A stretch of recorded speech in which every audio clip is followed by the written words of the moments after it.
BFM Business, BFM Crypto, le club.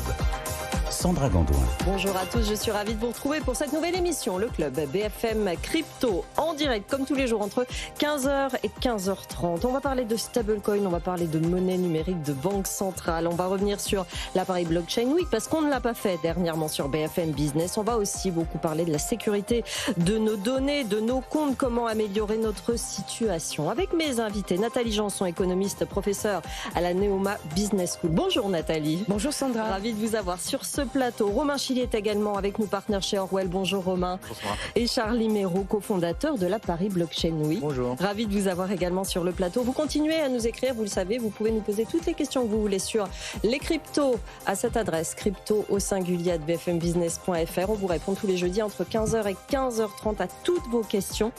BFM Crypto, le club, c'est parti. On va parler de sécurité, on va faire un petit bilan de l'appareil Blockchain Week, mais avant ça, on va parler de stablecoin, Nathalie Janson. Oui, non, ça avance énormément. Et vous avez lu un article du Financial Times qui dit que les stablecoins utilisés à très grande échelle pour le règlement des transactions financières, finalement, ce ne serait pas forcément possible. Oui, en fait, on voit qu'on essaye de contrer, vu le succès des stablecoins ces dernières années, avec ça grandit le Genius Act. Donc, effectivement, il y a beaucoup de promesses. On attend beaucoup de choses prometteuses pour l'activité des stables. Et en fait, cet article vient un peu, celui qui l'écrit, évidemment, est plutôt du côté des régulateurs et des officiels, mais il vient refroidir un petit peu les ardeurs de ceux qui pensent que ça va être le grand concurrent pour le paiement des règlements internationaux, en disant attention, c'est un peu plus compliqué que ça, parce que effectivement aujourd'hui dans le cadre de la réglementation actuelle des règlements internationaux, pour en fait participer à ce mouvement de règlement sur les marchés des titres, de faire vraiment partie des grandes activités internationales, ce qui tient la place, ce sont les systèmes de compensation qui sont Euroclear. Il y a plusieurs chambres de compensation. Ces chambres de compensation ont vu leur rôle s'accentuer après la crise de 2008, parce que la crise de 2008 a mis en exergue le fait que Lehman Brothers avaient beaucoup de contreparties non centralisées. Et à partir de là, les régulateurs ont dit, nous, maintenant, on veut des contreparties centralisées. Donc, ça a été effectivement le grand développement. En tout cas, on a favorisé ces plateformes de compensation officielles. Pour faire partie de ces compensations, de ces chambres de compensation internationales, il faut montrer patte blanche, c'est-à-dire qu'il faut soit avoir accès à une monnaie à la monnaie banque centrale, soit effectivement, c'est pas soit, et effectivement pouvoir montrer qu'en fait, on a certains critères de stabilité et de gouvernance qui vont satisfaire l'admission à ces chambres. Et c'est là où, effectivement, le bas blesse pour nos stablecoins comme Tether, Circle et d'autres plus petits, parce qu'en fait, ils ne passeraient pas ce test-là, donc ne pourraient pas être admis à cette partie de l'activité. C'est une réalité. Les stablecoins et les infrastructures, et par rapport à la quantité que ça représenterait, ne sont pas assez sûrs. En tout cas, ils ne sont pas admissibles. Donc c'est là où l'article est un peu ambigu, parce qu'en fait, c'est pas tellement qu'ils ne peuvent pas, c'est-à-dire qu'on les a pas testés sur ce point, c'est qu'en fait, ils ne seraient pas admis. C'est-à-dire qu'aujourd'hui, tels qu'ils sont aujourd'hui avec le Genius Act, et ils n'ont pas accès directement à la monnaie banque centrale, qui est donc la monnaie auprès de la Federal Reserve, si on prend pour les stablecoins dollars, puisqu'ils n'ont pas accès au fameux master account de la Fed. Mais même s'ils y avaient accès, parce que on en avait parlé il y a quelques mois, on avait eu la news que Kraken avait, à travers une de ses filiales, avait accès en fait à ce master account désormais. Donc ça veut bien dire que c'est pas parce qu'on fait partie de cet univers qu'on n'a pas accès. Donc là, en l'occurrence, eux ont eu accès. Mais même cet accès en fait ne garantirait pas leur admission en fait à ces chambres de compensation, parce qu'il y a tous les autres critères auxquels ils doivent se soustraire, ils doivent se soumettre à ces critères pour pouvoir y entrer. Et pour le moment, ils n'y satisferaient pas. Est-ce que ça veut dire que, parce que l'auteur, où l'auteur veut en venir, c'est que il parle après de l'utilité d'une monnaie de banque centrale tokenisée ou numérique. Donc on voit bien qu'il a choisi son camp et qu'évidemment ces monnaies-là pourraient répondre davantage aux règlements des paiements internationaux. Et donc en fait on reboucle avec une problématique qu'on discute souvent sur vos plateaux. Et qu'on connaît bien en Europe. Et qu'on connaît très bien en Europe, puisqu'en fait on voit bien que effectivement les banques centrales sont pas dupes et savent très bien qu'elles ont il y a quelque chose à jouer sur le paiement au niveau du paiement international, au niveau des compensations, au niveau des autoroutes de paiement international, que pour être efficace, la blockchain peut être beaucoup plus efficace que les paiements, leur système actuel, mais que pour le moment, en tout cas, les formes privées ne peuvent pas leur damer le pion. En fait, c'est ce que l'auteur de cet article clairement explicite. Il dit voilà, en l'état actuel des choses, ils ne peuvent pas rivaliser, à moins qu'effectivement une grande partie des transactions en fait sur le marché financier se déplacent tout d'un coup via les stablecoins. Mais ça, j'en doute, parce que en fait, ça voudrait dire qu'ils auraient eux-mêmes qui décideraient de faire sécession et de faire procéder des paiements directement via les stablecoins, ce qui est aussi possible, mais ce qui, dans l'état actuel, je ne pense pas que les grandes banques ou les grands acteurs se mettraient à faire ça. Comme à chaque fois qu'on parle de ce débat entre les stablecoins et les banques, les monnaies numériques de banque centrale, il faut regarder un peu qui est l'auteur, en effet, et de quel bord il est. Daniel Heller, il est ancien chef du secrétariat du comité des paiements et des infrastructures de marché de la Banque des règlements internationaux, ancien directeur exécutif du FMI, donc évidemment. Oui, et lui, il est donc très en faveur, puisque pour resituer, la Banque des règlements internationaux aujourd'hui n'arrête pas de faire des tests de paiement sur le plan international. Il y a des hubs régulièrement qui sont testés avec la Chine, avec plein de pays, donc on voit bien qu'en fait ils essayent de faire la promotion de ce sur quoi ils veulent aboutir, c'est-à-dire éventuellement une blockchain au niveau des banques centrales pour en fait faciliter les autoroutes de paiement internationaux. Là aussi finalement aux États-Unis c'est très politique, c'est comme en Europe. Oui, complètement, mais sauf qu'effectivement là on dit pas que c'est la Banque centrale américaine, mais en tout cas on remonte d'un cran et on dit c'est le système de paiement international bénéficierait d'avoir une blockchainisation de ces routes. Est-ce que ce genre d'argument, pour finir Nathalie, ça peut freiner le développement finalement des stablecoins qui sont partis depuis 2025 très très haut en termes de valorisation? En fait, pas forcément, parce que leur succès, il est quand même dû à leur côté pratique. C'est-à-dire qu'en fait, ils ont résolu des problèmes pratiques. C'est quand même ça qui a fait leur succès.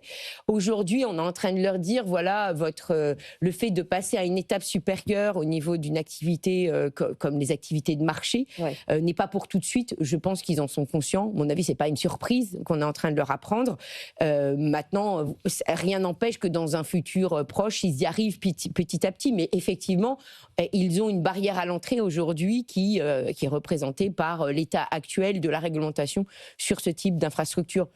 Je ne pense pas que pour eux, c'est pas une question de vie ou de mort pour leur futur. Quoi qu'il arrive, l'avenir de ce secteur de la crypto est vraiment basé sur la réglementation. On va en parler. Oui, c'est vraiment des obstacles à tout niveau. Oui. Des obstacles réglementaires, voir ce que ça va donner dans les années qui viennent, et ça va très très vite. Est-ce que vous en avez parlé de ça, des monnaies numériques de banque centrale, du développement des stablecoins, de la tokenisation de la finance à la dernière édition de la Paris Blockchain Week? Charlie Méraud, vous êtes cofondateur. Bonjour, de la Paris Blockchain Week, oui. Alors, on en a évidemment parlé, on ne fait pas une conférence qui rassemble près de 10 000 personnes à Paris, plus de 250 banques, à peu près tous les pouvoirs publics concernés, toutes les sociétés du secteur en Europe et qui viennent également d'Asie et des États-Unis, sans parler du sujet des stablecoins. Sur ce sujet très précisément, ce qu'il y a à noter, c'est qu'il y a un enjeu très politique. On oublie souvent de dire que les stablecoins aujourd'hui, vous avez parlé de Circle et de Tether, c'est près de 150 milliards d'actifs sous gestion. Ces actifs-là sont ensuite investis dans des bons du trésor américains ou d'autres États. Un peu en Europe, mais c'est voilà. Un autre... Voilà. Et donc ça provoque un enjeu politique assez fort, et bien que la réglementation soit l'un des poumons de développement de cette activité, je crois qu'avant tout la genèse, c'est que les institutions ont compris qu'il y avait un enjeu politique pour elles. Les États-Unis ont compris que ça permettait à beaucoup de gens indirectement de financer leur économie. Donc c'est très politique, et donc c'est forcément un sujet qu'on a abordé. Mais pour revenir sur la Paris Blockchain Week, on n'a évidemment pas parlé que de ça. Ça s'organise sur différents jours avec différents moments forts. Ça commence par un hackathon. Donc là, on revient plutôt, je dirais, à l'essence même de ce qu'est la crypto et la blockchain, avec des centaines de développeurs qui se réunissent et qui, autour de différents challenges, de différents cas d'usage, répondent à des problématiques. Ça s'enchaîne avec un dîner à Versailles, avec tous nos intervenants et nos partenaires qui se réunissent pour une soirée assez inoubliable et extraordinaire, encore une fois, avec certains ministres qui sont venus. Et là, il y en a eu, hein, voilà. Oui, on a eu le soutien cette année. Sur ces sujets-là, effectivement. Mais pourquoi je vous posais cette question-là, c'est que finalement, comme vous avez lieu tous les ans, vous êtes un baromètre du secteur et de ses transformations, et d'une année à l'autre, on parle plus de certains sujets parce qu'il y a des cryptos qui disparaissent tout simplement et il y a des tendances qui arrivent. Tout à fait. Si j'avais une machine à remonter le temps et que je vous conviais à la conférence d'il y a 5 ans, vous penseriez que ce n'est pas le même organisateur, pas la même industrie, pas le même métier. Et pourtant si. Et beaucoup plus de banques maintenant ? Beaucoup plus de banques. Je disais plus de 250 banques. Sincèrement, avant la conférence, je ne pouvais pas en nommer moi-même plus de 200. Mais elles étaient bien présentes. Elles sont présentes d'ailleurs lors de tous les événements dont je parle. Pas seulement juste pour aller serrer des pinces, entre guillemets, mais également présenter les travaux qu'elles mettent en place. La Société Générale a des projets actifs, live, BNP Paribas également, donc BPCE pour pas faire de préférence. Toutes y réfléchissent et toutes ont des projets qui sont désormais live, utilisables par des utilisateurs, etc. Maintenant, il ne faut pas non plus mettre en avant que les acteurs français et européens. Il y a également beaucoup de compétitions aux États-Unis, en Asie, et donc il faut continuer de se développer. On est là pour les aider à se développer, les aider à montrer leurs travaux, mais il y a encore du boulot en Europe pour être ultra compétitif. Oui, c'est ce que j'allais dire. Il y a la ministre déléguée chargée de l'intelligence artificielle et du numérique qui est venue. La France croit aux crypto-monnaies et à la blockchain. Est-ce que pour autant, la France et l'Europe mettent tout en place pour développer ce secteur et pour faire face à cette concurrence des gros pôles, États-Unis, Asie ? Moi, je ne fais pas de politique. Ce que je fais, c'est raconter ce qui se passe et permettre aux acteurs qui jouent avec les règles en place de se développer le mieux possible. Donc, c'est ce qu'on fait lors de cette conférence. Il y a MiCA qui va être actif dès le 1er juillet, donc la réglementation propre à l'Europe à laquelle tout acteur doit se plier, y compris les acteurs américains s'ils veulent être opérationnels en Europe. Et donc, ça a eu clairement un impact. On voit ce que ça génère de l'emploi parce qu'ils doivent recruter des équipes sur place, s'adapter aux nouvelles règles pour pouvoir faire du marketing en Europe. Voilà, donc est-ce que c'est bien, est-ce qu'ils pourraient mieux faire? Je ne sais pas. Ce que je sais, c'est que toute l'industrie a pris conscience de ça et met les choses en place pour pouvoir continuer à opérer en France et en Europe. Vous parlez de MiCA, c'était une année particulière certainement pour votre événement parce que il y a plein d'acteurs qui vont disparaître, qui ne vont pas la voir, MiCA, et qui vont effectivement mettre fin à leur activité. Après le 1er juillet, tous ceux qui n'ont pas l'agrément ne seront plus de toute façon en activité. C'est une demande de l'AMF. Vous l'avez dit, chaque année, on est un baromètre et on représente l'industrie telle qu'elle se porte. Je pense que dans un an, notre conférence aura également beaucoup changé. D'ailleurs, elle changera de nom. Paris Blockchain Week devient Signal Week. Toujours à Paris avec la même logique, mais je crois qu'on doit tous s'adapter, nous y compris. Il y a une vraie institutionnalisation du marché, des acteurs beaucoup plus traditionnels qui rentrent, et donc il faut prendre ça en compte, y compris ce que les régulateurs nous demandent. Oui, c'est vrai que Nathalie, on a vu le secteur se transformer ces derniers mois de façon absolument spectaculaire. Ce qui est amusant, c'est que vous nous avez dit en off qu'on avait beaucoup parlé cette année à BFM des problèmes de sécurité. C'était quand même un thème assez présent cette année, parce qu'il y a un contexte, il y a une situation sécuritaire qui est inquiétante en France. Il y a des problèmes, les pouvoirs publics tentent d'y apporter des réponses. Encore une fois, je ne fais pas de politique. Ils ont souhaité avoir la meilleure scène possible et le meilleur endroit possible pour être entendus et faire passer leur message. Ils ont choisi le bon endroit, je pense, la Paris Blockchain Week. Maintenant, juger de ce qui est mis en place ou pas, je suis pas sûr d'être la bonne personne. Ce que je peux dire, en tout cas, en tant qu'entrepreneur, c'est qu'il y a plein de choses à faire en Europe. Elles sont faites et il y a des projets absolument formidables, Morpho, Defense, qui existent, qui sont basés en France, qui se développent, qui ont une clientèle institutionnelle et qui malgré tout ce qu'on vient de dire, sont des entreprises ultra compétitives à l'international. On pourrait avoir quelques géants européens, c'est ce que vous nous dites, notamment sur la DeFi. Oui, je pense que c'est possible. Sur la DeFi, Morpho, la semaine de la conférence, a passé le milliard de valorisation via son token. C'est un projet qui est absolument exceptionnel, que ce soit techniquement ou juste pour l'usage futur j'espère, du commun des mortels. Mais je pense sincèrement que c'est un projet formidable. Et il y en aura d'autres. Et pour pas nommer que des Français, Bitpanda est une société européenne qui concurrence avec toutes les plateformes américaines et asiatiques, tout en étant régulée en Europe et en déployant une stratégie marketing hyper agressive, notamment via la Paris Blockchain Week, via Signal Week, mais également dans le quotidien. On les voit sponsors de clubs de foot européens, on les voit sponsors de grandes marques. Donc je pense que oui, il y a des Européens qui peuvent tirer leur épingle du jeu. Bitpanda qui sera sur ce plateau dans 2 jours. Super. Faites bien de le mentionner. Effectivement. Sur la sécurité, j'y reviens avec vous, mais évidemment, vous pouvez tous intervenir. Romain Chili, vous êtes partenaire chez Orwell. On a une situation sécuritaire sur les cryptos qui est inquiétante depuis 2025. Une trentaine d'affaires de séquestration ou d'enlèvement en 2025, plus de 40 agressions depuis début de l'année 2026, 90 mises en examen à peu près, dont une dizaine de mineurs dans ces enquêtes. Vous avez à peu près les mêmes chiffres ou ça a encore évolué c'est ça. ces derniers jours, parce que vraiment c'est difficile à suivre. Vous, chez Orwell, Romain, vous intervenez de quelle manière déjà, pour commencer ? Nous, on intervient, on est un cabinet sectoriel, donc on intervient sur différents aspects. Et en fait, ce sont des affaires qui matérialisent des problématiques qui sont assez transversales au secteur. Alors, il y a effectivement un sujet d'accompagnement des victimes, des sociétés qui peuvent être concernées par ce type de fait, mais il y a aussi un sujet, je crois, qui est un sujet d'importance, qui est un sujet d'éducation, de lobbying, entre guillemets, sur les mesures qui pourraient rendre possible aujourd'hui ou faciliter la commission de ce type de fait et qui demain pourraient aussi permettre de mieux y répondre.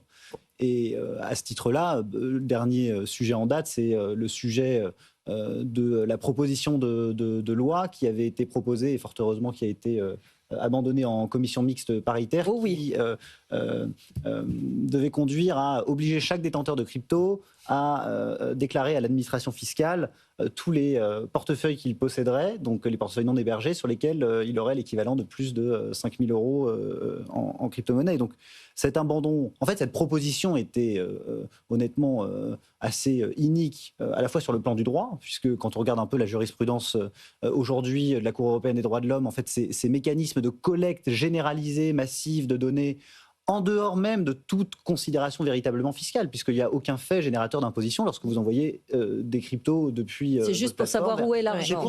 C'est pour savoir, créer un gros fichier, et ça c'était aussi intéressant quand on suivait les débats, que Bercy, l'administration fiscale elle-même, reconnaissait ne pas être en mesure ou en capacité de pouvoir sécuriser de façon certaine.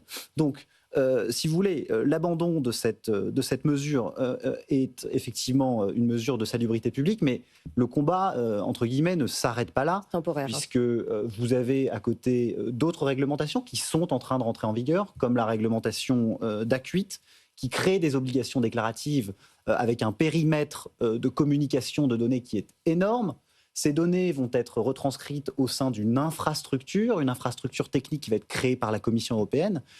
Est-ce que la Commission européenne, déjà, est-ce que ces données sont toutes des données pertinentes pour les administrations fiscales ? Là aussi, je pose la question, puisque on va devoir, tous les flux entrants ou sortant depuis des wallets sans fait générateur d'imposition devront être déclarés. Et est-ce que, je pose la question, la Commission européenne est en mesure de sécuriser correctement cette infrastructure demain ?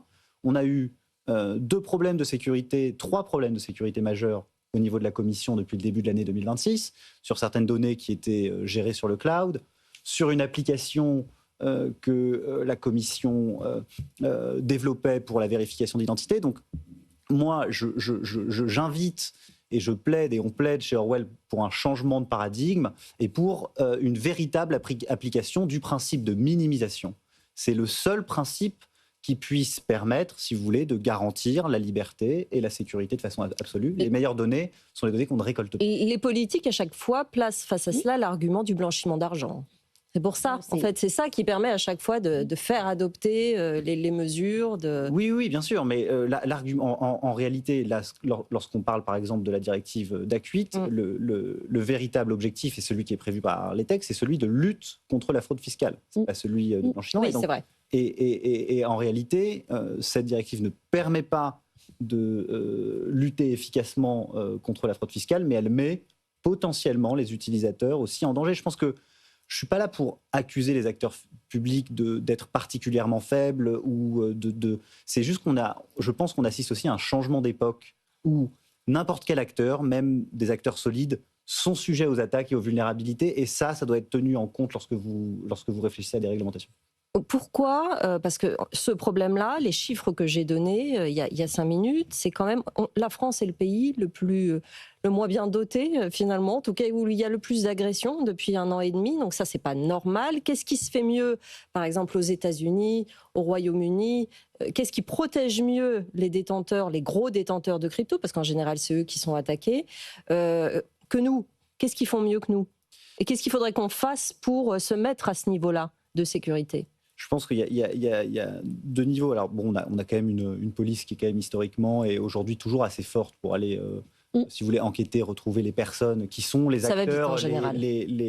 On va dire ceux qui accomplissent les basses besognes. Mais effectivement, là, faut voir, prendre un peu la big picture, comme on dit, et voir ce qui ne va pas par rapport à ce que font les pays analogues. En matière de saisie crypto, par exemple, on voit que des pays, même si on met sur la bonne échelle, des pays comme les États-Unis, des pays comme la Grande-Bretagne font beaucoup plus de saisies crypto, c'est-à-dire qu'ils sont beaucoup plus forts dans la lutte et la matérialisation de la lutte contre le blanchiment et contre la circulation de flux illicites en crypto. Et ça passe par à la fois une acculturation des magistrats et des policiers, surtout par un cadre légal qui soit plus pertinent. Le Genius Act, on en parlait tout à l'heure, il crée par exemple des obligations qui sont très claires pour les émetteurs de stablecoins, de tenir à la disposition des autorités américaines une infrastructure, les capacités techniques pour saisir, geler, détruire des stablecoins. On sait que les stablecoins, quand on regarde le dernier Crypto Crime Report de Chainalysis, sont massivement utilisés pour des cas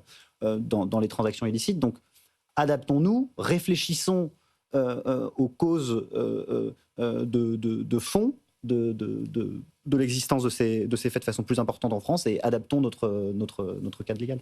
Est-ce que la réponse et la rapidité de la police, vous en avez parlé, et de la justice, parce qu'on a l'impression quand même, on entend que les malfaiteurs se font arrêter, que les réseaux sont démantelés, ça prend quelques mois, mais on entend au parquet, ça bouge quand même. Qu'est-ce qu'on peut améliorer dans leur connaissance à eux ou dans la prise en charge ou pour éviter que ça ne se reproduise ? C'est toujours le même processus. Je pense qu'il y a là-dessus, effectivement, la clé, c'est d'éviter que le crime paie. Et pour éviter que le crime paie, c'est de faire en sorte que demain, les personnes qui commettent ce type de délit soient désincitées à le faire parce qu'elles savent qu'elles ne pourront plus blanchir le produit de leur infraction. C'est la première chose.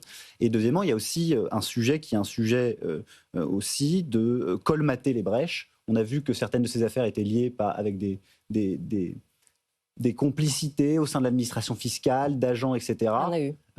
J'ai saisi, au nom de la DAN, le ministre de l'économie d'un recours administratif pour solliciter de l'exécutif de nous communiquer toutes les mesures techniques et organisationnelles qui permettent de démontrer à la fois que toutes les personnes qui ont pu être concernées par ces consultations illicites de données ont été informées et des mesures qui ont été prises en interne pour éviter que cela ne se reproduise. Oui, parce que quand il y a des fuites de données, on en a eu pas mal dans l'année, on ne sait pas si on fait partie, aujourd'hui, on ne sait pas si on fait partie des personnes dont les fichiers ont été... Effectivement, alors que c'est une obligation, il vous signale, pour la dernière en date de l'ANTS, soit vous recevez un message, soit vous n'en recevez pas. Bon, moi, je n'ai pas reçu, mais je ne suis pas sûre qu'on soit tous au courant. Mais c'est assez...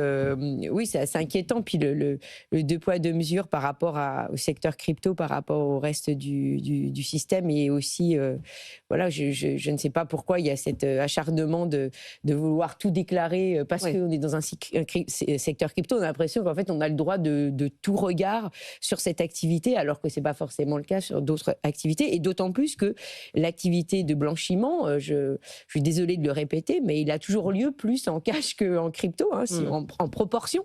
Évidemment, la partie crypto, elle a augmenté au fur et à mesure de son utilisation, mais c'est bien le cash qui est, lui, le responsable principal du blanchiment d'argent. Pour terminer, il nous reste 2 minutes. Romain, Sébastien Lecornu a annoncé quand même qu'il allait se pencher sur la question de la sécurisation de ces transactions, de ces paiements. Oui, je pense que l'État et le gouvernement se rendent petit à petit compte du fait qu'ils sont aussi concernés par ces failles de sécurité, mais comme le sont, j'ai envie de vous dire, tous les acteurs, privés comme publics. Et c'est pour ça que je me permets de répéter, alors, faire des audits, mettre du budget, tout ça, ce sont des mesures qui vont dans le bon sens, mais en matière de sécurité informatique, et d'ailleurs les textes, il n'y a pas de risque zéro, il n'y a jamais de risque zéro. On le voit qu'aujourd'hui, avec le développement d'outils d'intelligence artificielle qui sont en capacité de pouvoir détecter des failles de façon extrêmement rapide, la véritable solution, c'est de sortir de ce paradigme de la récolte massive de données et de changer véritablement de logique de système, et qui est qu'une nouvelle fois, la meilleure donnée personnelle est une donnée personnelle qui n'est pas récoltée. Juste pour terminer, vous disiez tout à l'heure qu'il y avait plusieurs raisons pour lesquelles ces données fuitaient. Est-ce que c'est en majorité à cause des fuites de données, ou est-ce que c'est en majorité à cause d'une mauvaise hygiène numérique des détenteurs de crypto ? Est-ce que vous avez cette donnée-là ? C'est une question à laquelle il est difficile de répondre, parce que parfois, d'ailleurs, les deux peuvent être liés. Mais, et d'ailleurs, les fuites de données, il ne faut pas non plus surestimer. C'est-à-dire qu'elles ne sont pas la seule source, nécessairement, si vous voulez, de vulnérabilité. Mais on voit en tout cas, là, si vous prenez depuis le début de 2026, alors on a parlé du nombre d'affaires d'enlèvement de séquestration, on va reprendre aussi le nombre de fuites de données personnelles. Donc je pense que c'est aussi un facteur qui est très important et qui touche l'économie, les entreprises et les administrations de façon transversale et sans aucune discrimination. Si vous voulez. On y reviendra sur ces sujets, évidemment, dans BFM Crypto. Merci à tous les trois d'être venus sur ce plateau. Nathalie Janson, économiste, professeure à la Neoma Business School, Romain Chili, partenaire chez Orwell, Charlie Méraud, cofondateur de la Paris Blockchain Week, qui s'appellera la Signal Week. L'année prochaine. Merci à tous les trois d'être venus sur ce plateau. Vous retrouvez dans un instant BFM Bourse. Passez une très bonne journée sur BFM Business.